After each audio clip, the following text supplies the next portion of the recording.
This is how to remove the plates on the PlayStation 5 Pro and the PlayStation 5 Slim. I'm using a PlayStation 5 Pro model, but the PlayStation 5 Slim is very similar. So to remove the plates, you want to get a good grip right under here, and I'm going to use the base of my hand as leverage and pull up right here, and then slide my hand over and pull up right here, and then once again in the middle. And with this front edge removed, we can then rotate it up and remove the plate. There is these clips right here that go in these little grooves right here.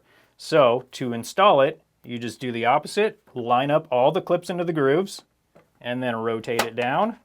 And then I actually like to put it up on its edge like that, and then press down here, here, and here. And that one is reinstalled. Now for this one, it's pretty much the same process. We're just gonna pull up pretty hard right here, and nothing there. There we go.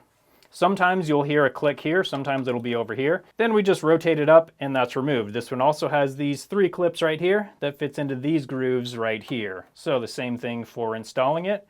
We just match up the grooves and the clips, and then we rotate it up and push down hard right here. And sometimes you have to continue pressing along this plate right about here, and that will engage those clips. For the bottom side, this is a PlayStation 5 Pro with a disk drive, but it works the same whether you have a disk drive or not. We have this plate right here. I'm gonna do the same thing. Just gonna lift up pretty hard, just like that, and just like that.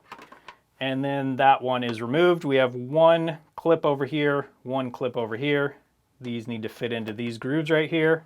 With those lined up and engaged, we can press right here, and this side is already clipped in. And same thing here, we're just gonna lift up on this front edge, rotate it back. There are 3 clips here. They just go in these grooves right here, just like that.